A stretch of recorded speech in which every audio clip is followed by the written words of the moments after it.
Hello everyone, in this lecture I will cover about DC motor, its working principle, commutator action, what is a commutation action in DC motor, role of back EMF, how DC motors are self-regulated. It is covered in one lecture. Types of DC motor, its operating characteristics and speed control of DC motor in second lecture. Let's start with the definition of DC motor. DC motor is a machine which can transform DC electrical energy into mechanical energy in the form of rotation by the means of electromagnetic induction. Now, what is the electromagnetic induction or its operating principle? It is based on the fact that when a current carrying coil is placed inside a magnetic field, a force is experienced by that coil, and its direction of this force is given by Fleming left hand rule, and magnitude is given by this formula: magnetic field strength, length of conductor, amount of current, and that current. As this coil is rotating, so it is better to represent the force in terms of torque. Torque is nothing but a twisting force. It is a linear force and it is a rotating force, and it is given by the moment of that force, means F cross R.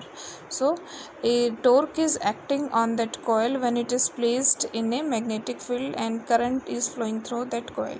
Its direction is given by Fleming left hand rule, like this. At this point, current is acting outward. Magnetic field, this Fleming current is acting outward. Magnetic field is represented through this first finger, and it is the force or torque. So at this point torque is acting in through by this arrow. At this point, current is pointed inward inside that paper. Again, magnetic field is from north to south pole, and thumb represent the force, and or torque, it is acting downward. So it twists or rotates the coil in 360. Actually, two types of magnetic fields exist on this coil in DC motor. One is the static field, which is produced by the field winding, and field winding are excited by DC supply. Second is the AC magnetic field, which is caused by the armature winding.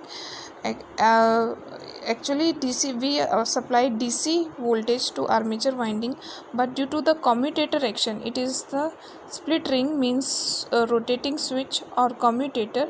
These represent brush, and this semicircle represent commutator. This commutator convert DC to AC so that machine can rotate uniformly in the magnetic field. Now, what is commutator action in DC machine? Commutator is a rotating switch which connects moving part, means armature, to the stationary part, means to the external supply. Okay. And what its task? Its simply task is to convert DC to AC, means its task is to reverse the direction of current in rotating armature winding so that unidirectional torque can be developed. What is its task? Its task is to rotate. Its task is to reverse direction of current in the armature winding from one pole to another pole so that unidirectional torque can be developed, or machine can uniformly rotate in the magnetic field. Okay. Now this is split ring, means commutator. Okay, this are connected through a coil. ये coil है हमारे पास armature के ऊपर, और ये है हमारे दो स्प्लिट रिंग और कम्यूटेटर स्प्लिट रिंग, एक ही बात है. ठीक है. ये जो पर्पल कलर से दिखा रखे हैं, ये मूविंग है 360 डिग्री पे. ठीक है. ये ब्रश है मेरे पास ब्राउन कलर के. ठीक है. ये हमने सप्लाई से कनेक्टेड कर रखे हैं, मींस पॉजिटिव DC सप्लाई से कनेक्ट कर रखे हैं. एक B1 जो ब्रश है वो पॉजिटिव से है, B2 जो है वो नेगेटिव से है. ठीक है. ये मेरे पास आर्मेचर के साथ, ये मेरे स्प्लिट रिंग जो है, कम्यूटेटर जो है वो आर्मेचर वाइंडिंग के साथ कनेक्टेड है. ऊपर हमारे पास कॉइल है. तो कम्यूटेटर का क्या काम है? ये मेरे पास आर्मेचर वाइंडिंग है. इस कम्यूटेटर का काम है इस आर्मेचर वाइंडिंग के अंदर करंट की डायरेक्शन को रिवर्स करना. ठीक है. देखते हैं हम कैसे है. जब ये मेरे पास कम्यूटेटर रोटेट करेगा सबसे पहले इसी इनिशियल कंडीशन पे देख रहे हैं। जब इस कंडीशन पे है कम्यूटेटर ए जो है ब्रश B1 से कनेक्टेड है, मींस इसमें पॉजिटिव टर्मिनल से कनेक्टेड है, तो हम कहते हैं कि इसके अंदर करंट क्या है मेरे पास इनसाइड दैट पेपर, मतलब करंट ऐसे फ्लो कर रहा है इसके अंदर, ठीक है। अब इनसाइड दिस पेपर है तो फ्लेमिंग लेफ्ट हैंड रूल से जब मैं इस पे लगाऊंगी तो मैं देखूंगी इसकी डायरेक्शन क्या है, डायरेक्शन ऑफ टॉर्क इस तरफ अप्लाई हो रहा है, ठीक है। ऐसे ही जो कम्यूटेटर B है वो नेगेटिव ब्रश के साथ कनेक्टेड है, और नेगेटिव ब्रश के साथ कनेक्टेड है मीन्स इसमें current inside the commutator ring ऐसे फ्लो कर रहा है, इसमें कम्यूटेटर रिंग से बाहर जा रहा है, इसमें कम्यूटेटर रिंग के अंदर जा रहा है, मीन्स यहाँ पे आउटवर्ड अगर मैं इसको रिप्रेजेंट करूँ आउटसाइड द पेपर, तो इस पे जब मैं फ्लेमिंग लेफ्ट हैंड रूल लगाऊंगी तो टॉर्क मेरा इस तरफ रिप्रेजेंट रहेगा। तो ये एक मेरे पास टॉर्क डेवलप हो गया जो कि इस कम्यूटेटर को रोटेट करेगा, ठीक है। रोटेट किया, लेट मेरे पास ये कंडीशन आ गई जहाँ पे इस टाइप पे ब्रश मेरे इन कंडीशंस पे आ गए हैं कम्यूटेटर, तो ब्रश के साथ इनका कोई कनेक्शन नहीं है, मींस मेरे पास आर्मेचर के पास कोई करंट नहीं जा रहा है, ठीक है, कोई करंट नहीं जा रहा है। तो मोमेंट ऑफ इनर्शिया के कारण ये इस पोजीशन को ओवरशूट कर देंगे, तो मेरी रिंग ए कम्यूटेटर रिंग जो पहले इस B1 ब्रश के साथ कनेक्टेड थी, थर्ड पोजीशन में मेरे पास ये B2 ब्रश के साथ कनेक्टेड होगी, मीन्स पहले जो मेरे पास रिंग ए पॉजिटिव टर्मिनल के साथ कनेक्टेड था, अब मेरे पास ए जो आर्मेचर वाइंडिंग है ये मेरे पास नेगेटिव से कनेक्ट हो गया। ए कम्यूटेटर के साथ मेरे पास जो आर्मेचर वाइंडिंग है वो पहले अब नेगेटिव वाइंडिंग से कनेक्टेड है, पहले मेरे पास ये पॉजिटिव सप्लाई से कनेक्टेड थी, अब मेरे पास ये नेगेटिव सप्लाई से कनेक्टेड है। सिमिलरली बी जो है हमारे पास नेगेटिव सप्लाई से कनेक्टेड थी, अब इस टाइम पे मेरी पॉजिटिव सप्लाई से कनेक्टेड है, ठीक है। तो ये कम्यूटेटर ने किया है कि मेरे पास ये डिफरेंट डायरेक्शन ऑफ करंट को रिवर्स कर रहा है। तो बी के अंदर जो करंट पहले मेरे पास इनवर्ड इस तरीके से फ़्लो कर रहा था, अब मेरे पास इस तरीके से फ़्लो कर रहा है। अगेन मैं यहाँ पे फ्लेमिंग लेफ्ट हैंड रूल लगाऊंगी तो मेरी डायरेक्शन ऑफ टॉर्क ऐसे जाएगी और इसमें यहाँ जाएगी, तो ये फिर रोटेट करेगा। क्या होगा अगर मेरे पास मैं ये direction of current in armature coils के अंदर रिवर्स नहीं करती हूँ, तो क्या होगा, ये मैं इसी पोजीशन को देखती हूँ, ठीक है। यहाँ पे पहले मेरे पास ये कॉइल थी, ठीक है, कॉइल ए है, ये कॉइल बी। कॉइल ए के पास इस पॉइंट के ऊपर मेरा टॉर्क यहाँ पे लग रहा है, ठीक है। अगर जब मेरी इस पॉइंट पे क्या होगा, मेरी कॉइल बी यहाँ पे आएगी, तो बी यहाँ पे है, तो इसने मान लो ये ब्रशेस के साथ कनेक्टेड नहीं थे, कम्यूटेटर नहीं था, तो ये नेगेटिव सप्लाई से कनेक्टेड था, इनिशियली भी नेगेटिव से सप्लाई है, कम्यूटेटर एक्शन नहीं है, तो फिर भी ये नेगेटिव से सप्लाई से कनेक्टेड होगा। तो जब मैं फ्लेमिंग लेफ्ट हैंड रूल लगाऊंगी तो टॉर्क मेरा इस तरफ आएगा। तो फर्स्ट केस में जब मेरे कम्यूटेटर रिंग घूम रही थी तो टॉर्क इधर था, अगेन यहाँ पे ये जब ये यहाँ पे आएगा तो मेरे पास बी पोजीशन में टॉर्क मेरा इस डायरेक्शन में अप्लाई करेगा। तो दो इक्वल और अपोजिट टॉर्क होंगे तो मशीन घूमेगी नहीं हमारी, बस वो वाइब्रेट करेगी, ठीक है। तो मेरे को मशीन के रोटेशन और एक यूनिडायरेक्शनल में टॉर्क अप्लाई करने के लिए मुझे क्या करना पड़ेगा, यहाँ पे डायरेक्शन ऑफ करंट को रिवर्स करना पड़ेगा इन ईच कॉइल, ठीक है, आर्मेचर कॉइल के अंदर, ठीक है। अगर मेरे पास यहाँ पे B1 ब्रश नेगेटिव से कनेक्टेड होता है, ये B2 पॉजिटिव से कनेक्टेड होता, तो मेरी जो कॉइल है, जो आर्मेचर है, वो एंटी क्लॉकवाइज डायरेक्शन में घूमती, ठीक है। तो हम कोई भी रोटेशन दे सकते हैं मशीन को, क्लॉकवाइज या एंटी क्लॉकवाइज, डिपेंड करेगा हमने किस डायरेक्शन में उसमें करंट फ्लो कर रहा है, ठीक है। तो कम्यूटेटर का काम क्या है, कम्यूटेटर का काम है हमारे पास डायरेक्शन ऑफ करंट को रिवर्स करना from one pole to another so that unidirectional torque can be develop. Armature actually में हमारी इस टाइप से होती है और इस पे अलग अलग वाइंडिंग होती है हमारे पास, ये वाइंडिंग कॉइल्स है, ठीक है, आर्मेचर वाइंडिंग कॉइल्स है। ये लैप या वेव वाइंडिंग कोई भी हो सकती है आपस में। लैप वाइंडिंग होने के बाद ये कम्यूटेटर और ब्रशेस के साथ कनेक्टेड है।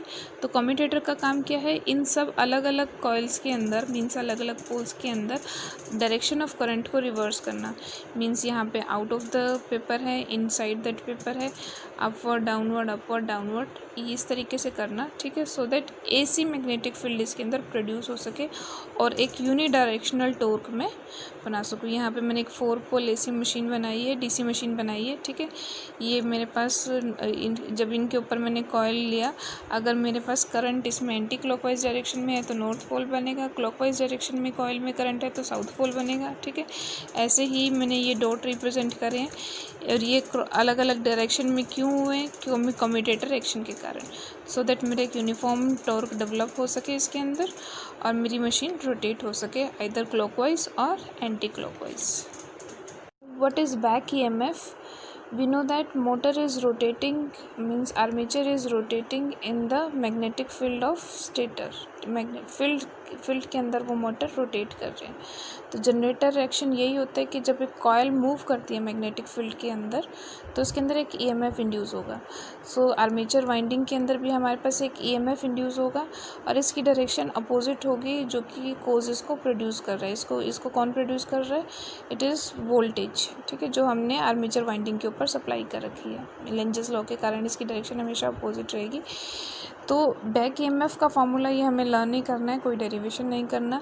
फाई क्या है? Flux per unit turn, Z is the मेरे पास number of conductors, N is the speed of motor, P is number of poles and A is the number of parallel path. किसी भी एक machine के लिए Z, P और A जो है वो मेरे पास कांस्टेंट रहते हैं। तो बैक EMF जो है मेरे पास किस पे डिपेंड कर रहा है? फ्लक्स के ऊपर और स्पीड के ऊपर, ठीक है। Flux is indirectly related to current, ठीक है, आर्मेचर करंट के ऊपर डिपेंड करें, ठीक है। मींस मेरे पास जो बैक EMF है वो किस पे डिपेंड करेगा वो हम देखते हैं। हमने देखा कि बैक EMF जो है अपोज करेगा में अप्लाइड वोल्टेज को, तो ये हमेशा अप्लाइड वोल्टेज हमेशा कम ही रहेगी। तो it is equal to V minus जो कि वोल्टेज ड्रॉप अक्रॉस हुआ है आर्मेचर वाइंडिंग के across, means armature current multiply में resistance of armature resistance. Symbolically हम एक मोटर को इस तरीके से रिप्रेजेंट कर सकते हैं। मोटर हमारी इस तरीके से है, ये है हमारे पास ब्रशेस, ये मोटर की आर्मेचर है हमारे पास। जब हमने इसको एक वोल्टेज के साथ अप्लाई कर रखा है, सप्लाई दी है इसको, तो ये रोटेट करेगी हमारे पास आइदर क्लॉकवाइज और एंटी क्लॉकवाइज डायरेक्शन में, ठीक है। तो इसके अंदर एक EMF इंड्यूस हो रहा है EB, ठीक है। इसका फार्मूला क्या है? इन दो फार्मूले से हम इसको रिप्रेजेंट कर सकते हैं बैक EMF को, ठीक है। तो ये बैक EMF का फिज़िकल इंटरप्रिटेशन क्या है? It is a bad thing और good one? It is a good one because it makes the DC machine as a self regulating.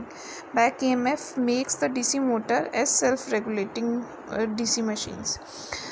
ये कैसे कर रहा है, इसको समझने से पहले मैं थोड़े से इसके रिलेशंस देख लेती हूँ। ये तुम्हें लर्न करना है, लर्निंग मतलब अच्छी तरीके से देखना है।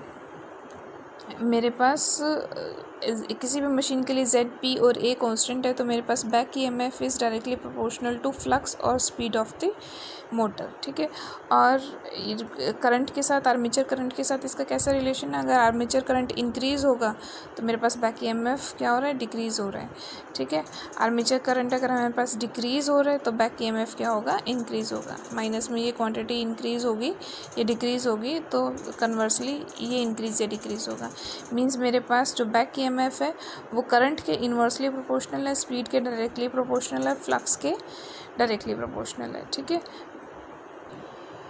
अब हम देख रहे हैं कि सेल्फ रेगुलेशन से क्या मतलब है। Self regulation of DC machine means it can manage how much armature current is just required to maintain a constant speed, और maintain a speed means how much armature current is sufficient to develop a required load torque, ठीक है। Torque का formula होता है flux multiply में armature current, flux per unit turn, it is not equal to, it is directly proportional to flux and armature current, ठीक है। हम अलग अलग केस देखते हैं कि कैसे हमारे पास DC मशीन सेल्फ रेगुलेटेड है।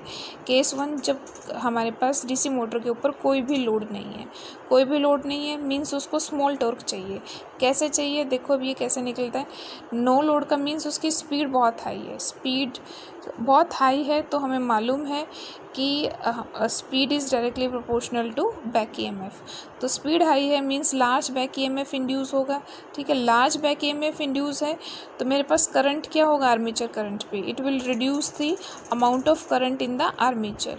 आर्मेचर करंट कम हो गया मीन्स मेरे पास टॉर्क क्या हो गया उसमें कम हो गया। तो मेरे पास कोई भी लोड नहीं है, स्पीड बहुत ज़्यादा हाई हो जाएगी। स्पीड हाई होने से मेरे पास क्या होगा, बैक ईएमएफ भी क्या हो जाएगा, ज़्यादा इंक्रीज़ होगा, बढ़ जाएगा।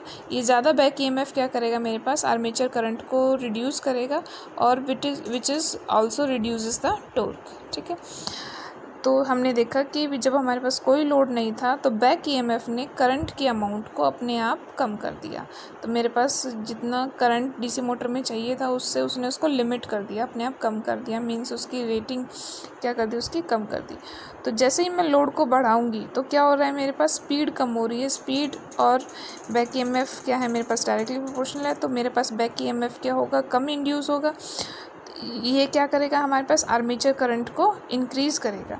आर्मेचर करंट अगर ज़्यादा फ्लो करेगा हमारे आर्मेचर वाइंडिंग के अंदर तो ऑब्वियस है कि हमारा टॉर्क भी क्या हो जाएगा, इंक्रीज़ हो जाएगा। मीन्स लोड ज़्यादा है तो मेरे को वो अपने आप ही टॉर्क को ज़्यादा बढ़ाने के लिए उसने क्या किया, आर्मेचर करंट को इंक्रीज़ कर दिया।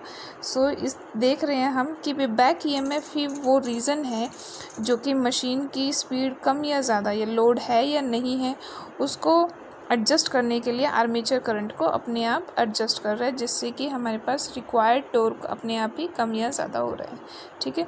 इसलिए हमारे पास डीसी मशीन्स क्या है, सेल्फ रेगुलेटिंग है, मींस वो अपने आप डिसाइड कर लेते हैं कि कितना आर्मेचर करंट चाहिए कितनी स्पीड के लिए, ठीक है।